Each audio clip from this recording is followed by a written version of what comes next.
Now on Tech Tonight, technology transition. Blacksburg reveals their plans for a new all-encompassing safety app. Unfinished University. After the State of the University address, President Sands' goal is realized.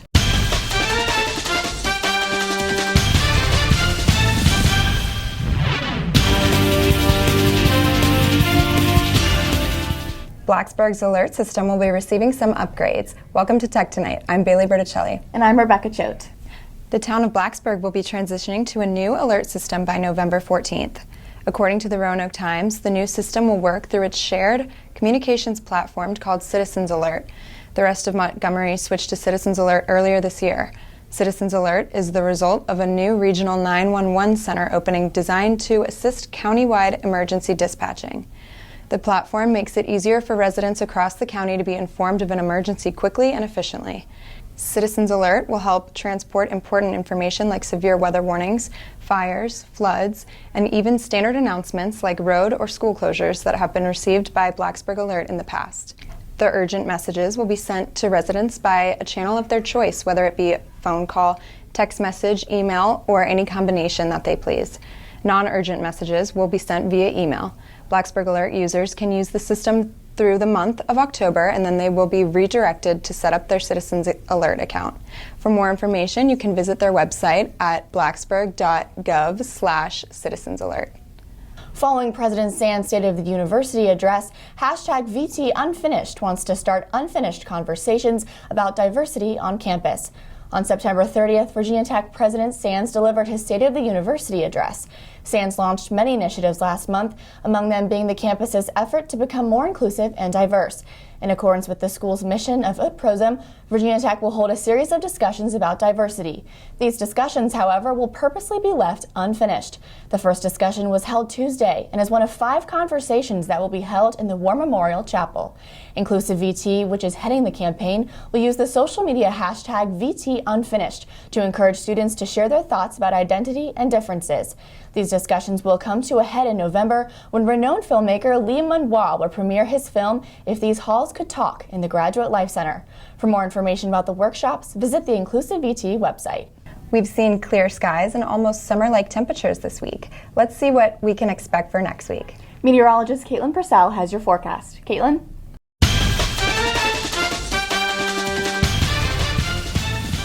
After a week of above-average temperatures for Blacksburg, things will start to cool off again as we return to more normal fall weather. Rain yesterday will be the last precipitation we'll see for a while. As a system of high pressure moves into our region, it is set to remain mostly sunny and cool for the upcoming week. You can see here on the surface map that this high-pressure system will be settled in the area by Monday and will move very slowly, bringing us a beautiful week of weather. Tonight's lows will fall to a cool 40 degrees with clear skies overhead. As you move into tomorrow, you can expect abundant sunshine and highs reaching the mid-60s with a nice breeze around 10 miles per hour. We'll continue to see sunshine for the rest of the school week with highs averaging in the mid-60s and overnight lows will consistently remain in the 40s. Thursday and Friday will bring a little more cloud coverage and a slight chance of precipitation. That's all for your weekly weather. Have a great week, Hokies. Drones may be able to take cool pictures from above, deliver burritos from Chipotle, and can be used by the military. But Muhammad Ali takes a look at another life-saving use in tonight's Tech Corner. It seems like drones have an endless potential, from delivering Chipotle to now helping save lives during emergency situations. Recently, the National Science Foundation awarded nearly $900,000 to researchers at Virginia Tech to improve the efficiency of emergency response. The funding will go towards researching methods involving aerial and land vehicles to reach the area, such as during an oil or chemical spill. Professor David Shumail, a professor of safety and plant biosecurity, is head of the project. Shumail uses autonomous vehicles for various methods, such as using drones to study the movement of plant pathogens in the atmosphere. Alongside Dr. Shumail, Assistant Professor of Electrical and Computer Engineering, Pritap Tokekar, works on the algorithms the vehicles use to sense and store data. The research fund will go towards the use of how to find and integrate information from different resources. Unmanned aerial vehicles are equipped with cameras and sensors on board, which can map contaminated areas to measure the extent of spill, which occurs. Vehicles, which are located on the surface, can take physical samples from the earth, and with the information from both the sky and the ground, more efficient data can be gathered. The main goal in autonomous vehicles is for the vehicle to be able to perform all actions and performances without any assistance or input from humans. This way, the robots can plan the best route to take during the course of an emergency. The vehicles can then depart on their own and start collecting data. Shumila and Tokakar have already performed experiments in the past funded by the Institute for Critical Technology and Applied Sciences. The team is currently working to create a small-scale testing at local ponds. The researchers will also be partnering with the Virginia Tech Rescue Squad to get assistance on how to handle emergency situations. And the grant includes funding to create robotics for local high school students who will be able to get exposed to the use of autonomous vehicles at an early age. Drones and autonomous vehicles are continuing to break into headlines with new discoveries and new applications at Virginia Tech. That's all for Tech Corner. Muhammad Ali. See you next time. The Blacksburg Farmers Market was more exciting than usual this last weekend. They hosted the Root Celebration. The event lasted from 9 in the morning to noon, included live music and a local chef to celebrate the local roots of Blacksburg. The Blacksburg Farmers Market is a market that convenes every Wednesday and Saturday, offering locally grown produce and meats from a variety of vendors in the New River Valley area. The farmers market also included homemade crafts like all-natural lotions and soaps, and seasonal and fresh homemade baked goods. The celebration was brought to life with live music from the Porch Loungers, a group that plays primarily classic country and bluegrass music. The local chef feature taught customers how to preserve and store their summer and fall harvests. The Blacksburg Farmers Market is located on Draper Road in Blacksburg and has seasonal hours of operation. For more information and their hours, go to blacksburgfarmersmarket.com.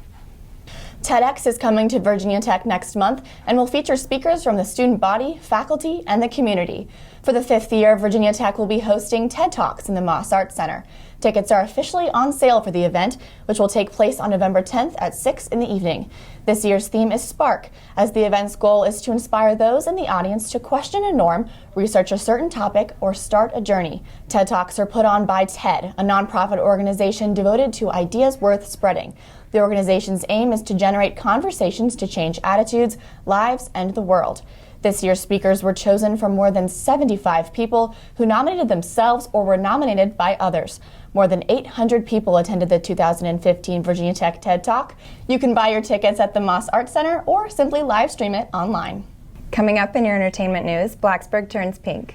We'll show you how else they are honoring Breast Cancer Awareness Month. Plus, last weekend, downtown Blacksburg saw a few more bugs than usual. We'll show you why people came downtown for a good cause.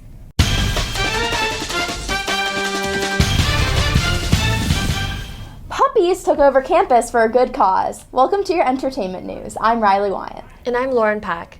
The annual Pause for a Cause event returned to the Graduate Life Center. The Humane Society of Montgomery County sponsored the event, which had a puppy playpen on the lawn and several percentage nights held at the new Tropical Smoothie Cafe and Himalayan Curry Cafe, both located near the Math Emporium. Well, we get a lot of people coming in to approach us about fundraising, and we love doing them all. They came in probably about 3 weeks ago and told us about the cause, which I was already somewhat familiar with. And as I did even more investigation, I'm like, wow, this is something that we definitely want to do. I mean, it's a cause that is something that really touches the heart of people. The event accepted monetary donations to the shelter through Venmo, cash, and card, as well as in pet food and toys. Between 10 to 12 on Wednesday through Friday morning, people were able to play with the puppies, which is meant to reduce stress during the midterm season. Downtown Blacksburg is turning all kinds of pink for breast cancer research and awareness. Blacksburg's 8th annual Pretty in Pink event begins October 26th from 10 in the morning to 8:30 in the evening. Many restaurants and shops downtown will be donating a percentage of their proceeds to the Virginia Breast Cancer Foundation. The purpose of it is to be a fundraiser and an awareness builder of Virginia Breast Cancer Foundation. Like I say, it's the 8th year, so we've raised at least $5,000 a year to go straight back to that charity. So it's a lot of fun, and it's also for a good cause. Some events include the Pink Happy Hour and the Pink Basket Raffle.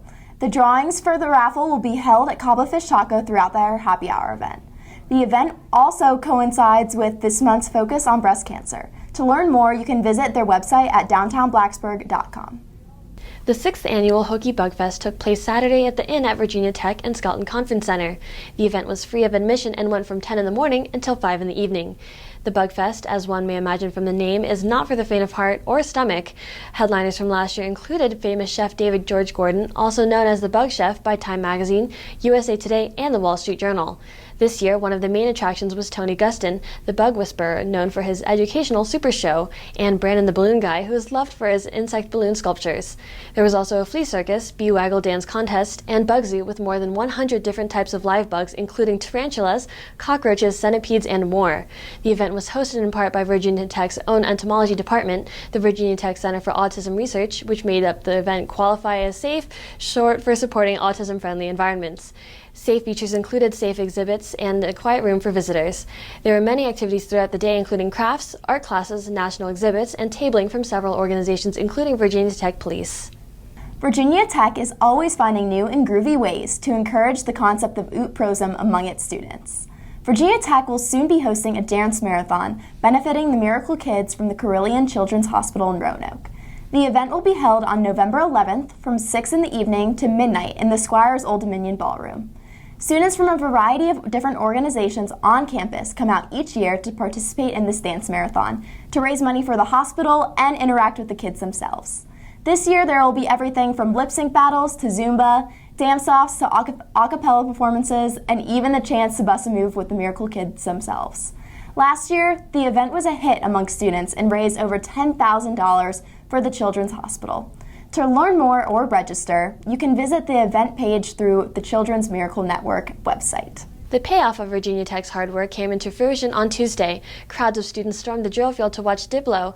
Tech Tonight reporter Ashley Wills has more. After winning a national competition and beating out almost 100 schools, Virginia Tech was finally able to have their payoff. Each year, Victoria's Secret Pink holds a competition for universities to bring a concert to their school. This year, after participating in a variety of social media challenges, Virginia Tech beat out the competition. We were behind for so long, and then we just pulled ahead at the last minute, and then it's here. Seeing it all come together is really cool. Students began lining up for the event hours in advance to be able to be the first ones in line on site at the Pink store. Once inside, students were able to take pictures at the photo booth, play life-size foosball, jump in a heart-shaped bouncy house, and slide down a giant slide. I like the atmosphere. Everybody's just so excited right now. All the Let's Go Hokie stuff and Enter Sandman, it's just crazy. After a performance from DJ Irie, headliner Diplo came out as thousands packed the drill field. Armed with pink foam fingers and glow sticks, students sang along to popular club remixes. Those behind the scenes say the night also had a special meaning for them. It was really cool. It means a lot for the company and a lot for our little store in Christiansburg. So hopefully, people want to come and check us out a little bit more. Reporting from the drill field, Ashley Wills, Tech Tonight. Coming up in your Hokie sports news, Thursday night football returned in Blacksburg. Find out how the Hokies fared against the Hurricanes. Plus, the women's soccer team ties after a hard-fought match against Louisville.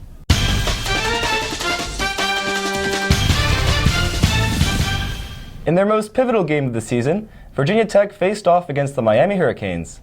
Welcome to your Hokie Sports News. I'm Nick DeSimone. And I'm Josh Henry. The Hokies battered the Miami Hurricanes on Thursday night to take a hold on the Coastal Division. The Hokies reminded fans of the powerhouse days of the early 2000s with their manhandling of the Miami Hurricanes Thursday night at Lane Stadium. The biggest storyline heading into the contest, aside from the impact the game would have on the ACC Coastal standings, was the lack of depth up front for both teams. Both teams were missing at least 2 starters on the defensive line. The game started slowly for the offenses as the crowd and the atmosphere in Blacksburg clearly took effect. Miami and Tech traded field goals until the Hokie offense broke through with a 7-yard touchdown pass to redshirt junior Bucky Hodges in the middle of the second quarter. The Hurricanes responded with a late touchdown to end the first half, but missed the point-after attempt. The Hokies held a 16-7 lead heading into the second half. The themes of the night for the Hokies would end up being quarterback pressure on D and balance on offense. The first half was about shaking off the jitters and getting the ball to Bucky Hodges, while the second turned into the Trayvon McMillan show with a sprinkling of Gerard Evans and Sam Rogers. The Hokies and Hurricanes traded touchdowns to open the third quarter, but the game would snowball Virginia Tech's way from there. The highlight of what turned into a 21-point rout was a trick play. Towards the end of the third quarter, when Sam Rogers took a handoff 13 yards outside of the end zone and passed the ball to fellow fullback Stephen Peoples for a Hokie score. In the end, the Hokies celebrated a lopsided victory at home by the final score of 37-16. Virginia Tech posted a whopping 523 yards of offense by splitting the load almost evenly between the passing game and the ground attack. Redshirt sophomore Trayvon McMillan tallied his 5th career game with over 100 rushing yards and was a motor for the Hokies' second half offensive outburst. The Hokies defense locked the game down and sacked Miami quarterback Brad Kaya 8 times, the most the Hokies have had in a game in 3 years. This isn't the last Thursday night affair the Hokies will be a part of this season. The next is in just 5 days when Tech faces off with the Pittsburgh Panthers in Pittsburgh, which will again be a huge ACC matchup for the Hokies. Before Virginia Tech took on Miami, the still 17th ranked Hokies faced Syracuse on the road.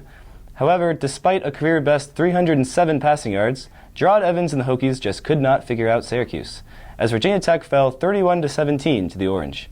The Hokies trailed most of the game until quarterback Gerard Evans hooked up with Bucky Hodges in the end zone, followed by a 2-point conversion to tie the game early in the fourth. But any hope for a fourth-quarter comeback quickly vanished for VT, as Syracuse quarterback Eric Dungy led his team down the field for 2 consecutive touchdown scores. The highly ranked Virginia Tech defense looked out of place all game, as they gave up 561 total yards of offense to the Orange. On the other hand, the offense moved the ball well, but struggled to put points on the board and couldn't come through late in the game. The lone highlight for the Hokies lied with the wide receiver Isaiah Ford, as he hauled in his 22nd touchdown catch of his career, tying former Virginia Tech receiver Antonio Freeman for the all-time school record for touchdown receptions.